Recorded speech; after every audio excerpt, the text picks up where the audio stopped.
The greatest chemical factory on the planet is here. If you are a good manager of this, you can create any experience that you want from within and also heighten your faculties. This means you are making your creation more significant than the larger creation. This means you must suffer. If you don't suffer, I'll be disappointed. And I want you to know, the greatest evil right now on the planet is not evil, it's ignorance.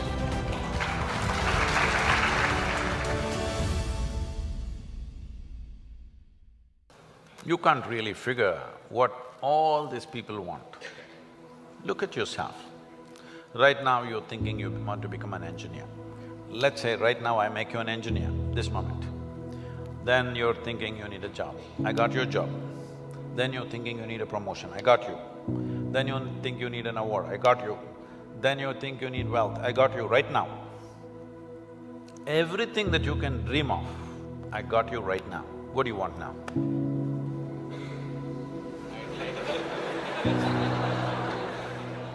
Yeah, I can do that for you.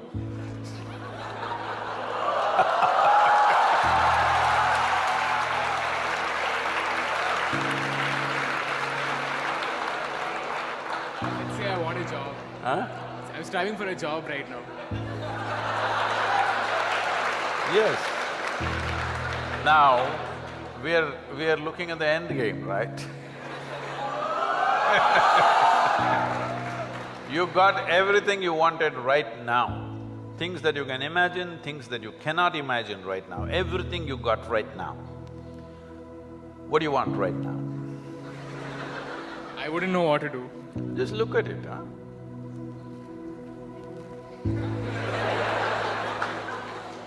See, when you say this, what it means is, all you want in your life, what you're seeking is struggle. To get a job, it must take 3 years, then you will feel, wow, I got a job. Look at all the people who have good jobs, look at them walking on the street. Are they going blissfully, dripping ecstasy? Hello?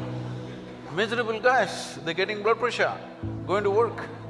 They're getting all kinds of ailments, they're freaking out. Yes? So what do you want? I don't know anymore. That's good. I do not know, I like that. Because actually you do not know. Everybody keeps fooling themselves at every step in their life, thinking, what I want is, I want to become an engineer, I want to become an engineer, it'll keep you busy for 5-7 years. Then I want job, it keeps you busy for another 1 or 2 years. Then I want this kind of job, that kind of job, that keeps you busy for another 8-10 years. I want that much money, that much wealth, that keeps you busy for another 25 years. I want this kind of girl, that kind of girl, that kind of boy, that keeps you busy for a few years. Then children will come, I want my child to become this, this, this. Well, we are preparing for your funeral.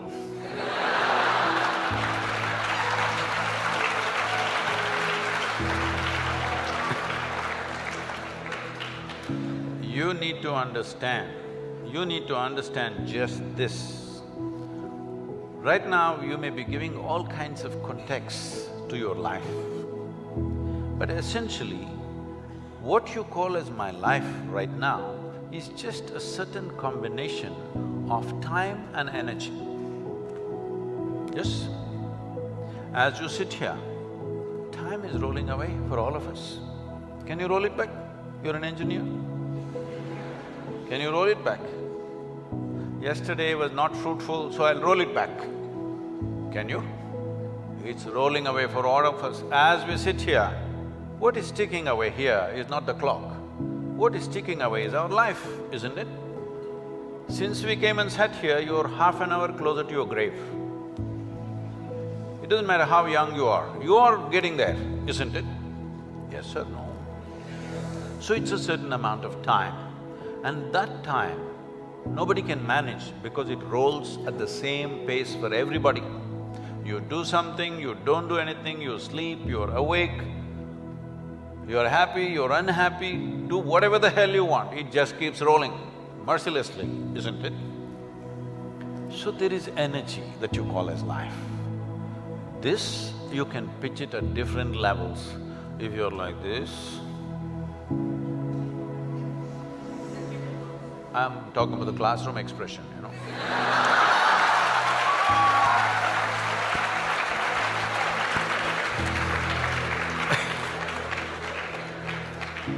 If you're like this, 24 hours feel like 1,000 years.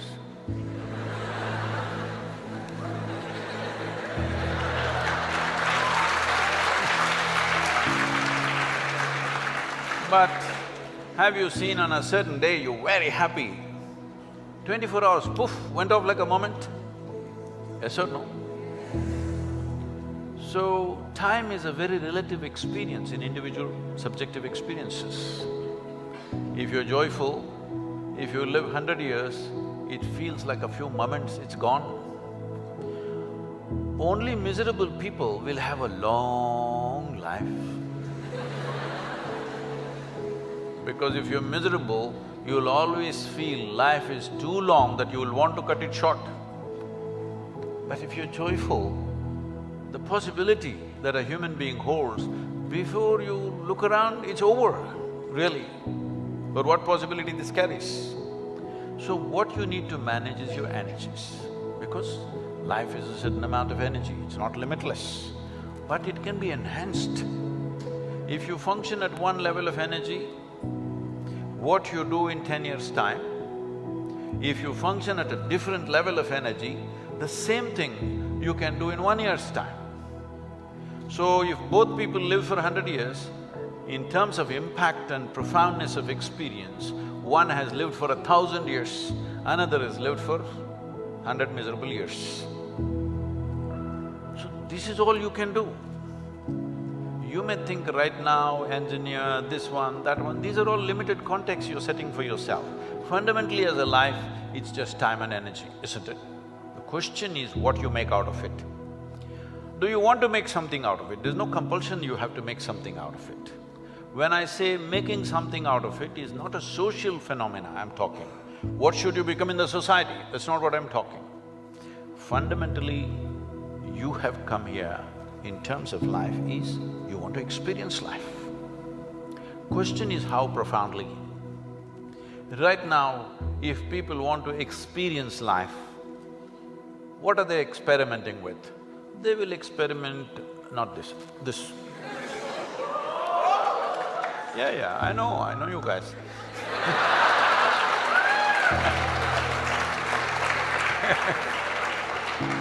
Or they'll experiment this, or they'll experiment something else. What they will experiment is how to down your faculties.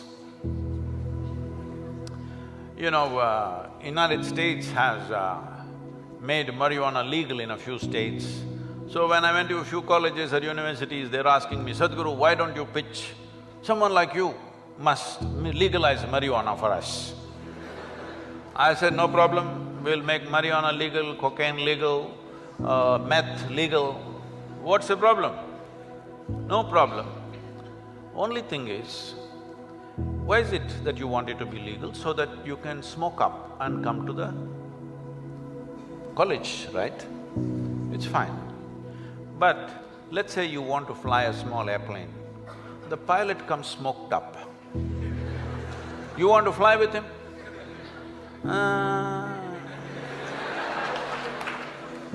Because the guy is already flying without the airplane.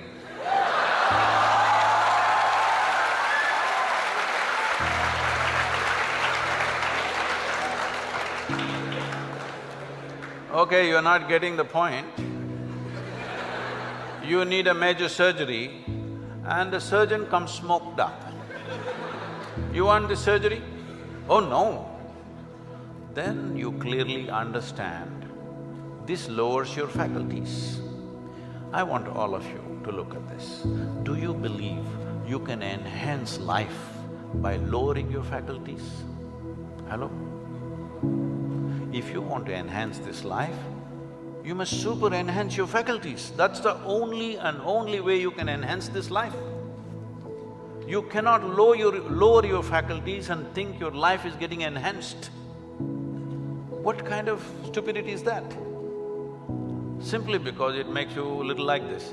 I can make you feel like this all the time, how's that? No substance, I'm always like this only. Look at my eyes, I'm stoned.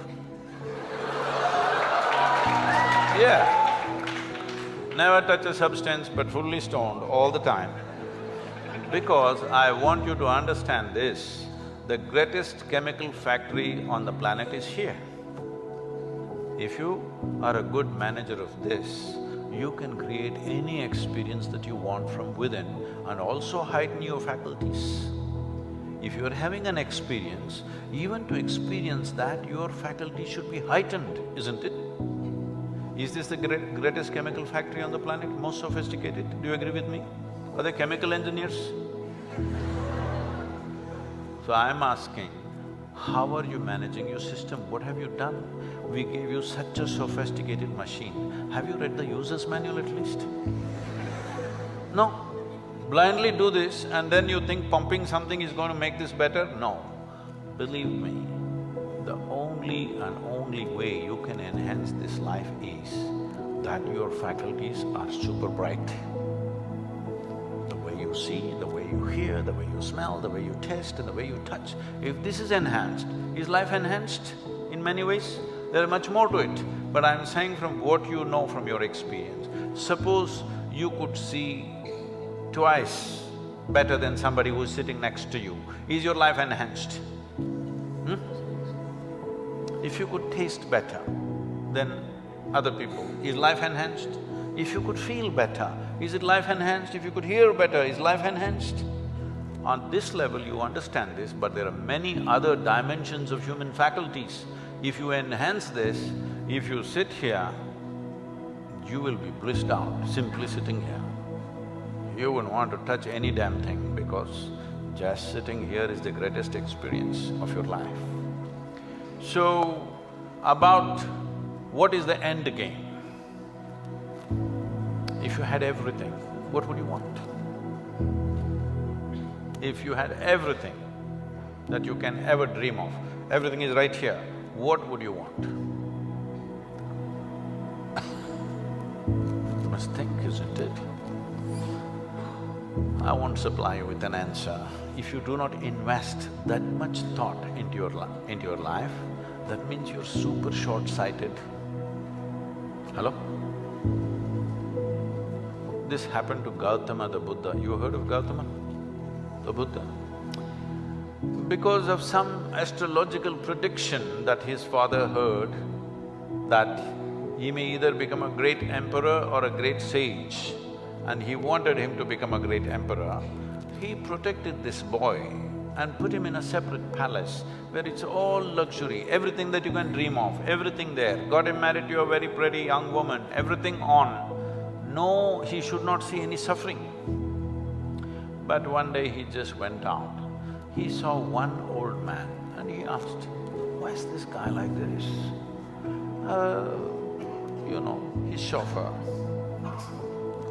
His chauffeur or his chariot driver said, oh, everybody becomes like that after a certain time. He said, what, me? I'm a young prince, will I become like that? Hey, yeah, everybody will become like that. It shook him. Then he saw a man who's suffering with some kind of disease, ailment. Now, why is that guy like that? Said, it'll happen to a lot of people. Who it will hit, there is no prediction. Anybody can become ill. Most people think it happens to other people. No, it can happen to us. Hello? And then he saw a funeral, a dead body. What is that? He said, that is inevitable, everybody will die. Do you also know? You will also die? No, because most people believe other people die. No, intellectually they know, but they think they are forever. No, you must be conscious, you are mortal. Mortal means you have a limited amount of time and energy. If you're always conscious about this, how would you organize your time and energy? You decide. If you're conscious about it. If you think you're a superhuman being, you're not going to die, other people will die, all the best. It'll come. You can realize this on your deathbed and die. See, people may think this is extreme, but you must go and volunteer in a hospice or in a hospital wards where people die, and you must see. It's very important, very, very important. Only then you become sensitive to life. Life becomes super valuable because you know it's a limited amount of time. If you watch this, unfortunately today in the world, over 80% of the people, when last moment when it comes, when they die, they're not fearful, they're not in pain, they're not in something else, they're just bewildered. A look of bewilderment comes because all their life they just lived their thought and emotion, they never lived a life. This is important, you must understand, there is a psychological reality in your head and there is an existential reality which is life. Most people are mistaking their psychological reality to be existential. Your thought and emotion has become more significant in the cosmos, isn't it? Hello? Huh? What you think, what nonsense you think and feel, has it become more important than the universe or no? This means you are making your creation more significant than the larger creation. This means you must suffer. If you don't suffer, I'll be disappointed. Yes, I will be. Because if ignorance doesn't make you suffer, then what? Then what's the use of me? Because it takes a lot to come out of the trap. What is the use of somebody striving to come out of the trap of ignorance? When people can live wonderfully in their ignorance, what is the point? What is the use of knowledge? What is the use of knowing? What is the use of enlightenment? What is the use of realization if people can live absolutely blissfully in their ignorance? What is the point? When you're ignorant, you must suffer. And I want you to know, the greatest evil right now on the planet is not evil, it's ignorance.